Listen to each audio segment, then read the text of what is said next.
Unraveling the mystery. That sounds fishy, explained.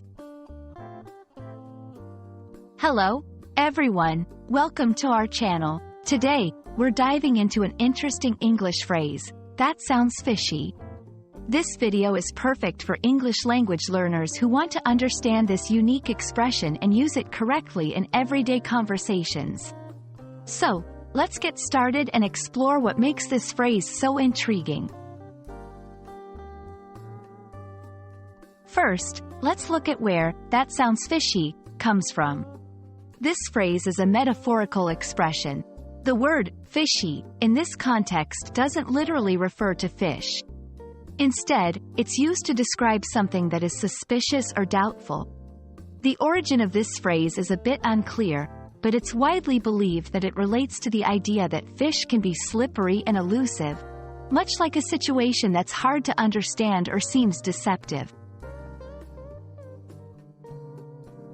Now, let's discuss when you can use this phrase.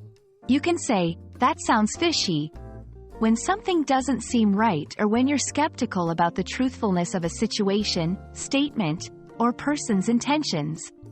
It's often used in casual, informal conversations. For example, if a friend tells you an unbelievable story, you might respond with, that sounds fishy."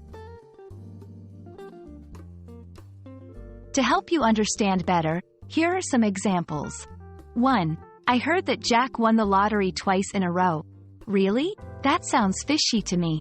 2. They said the meeting was cancelled because of a sudden power outage, but that sounds fishy. In these examples, the phrase is used to express doubt or suspicion about the truthfulness of the situation. Be careful not to confuse "that sounds fishy" with expressions that have a positive connotation. This phrase is specifically used to indicate suspicion and should not be used to describe something that is merely unusual or interesting. And that's a wrap on "That Sounds Fishy." We hope this video helps you understand and use this phrase confidently in your English conversations. Remember, language learning is an exciting journey full of new phrases and expressions. Keep practicing, and don't hesitate to use "that sounds fishy" when a situation seems a bit dubious. Thanks for watching, and see you in our next video.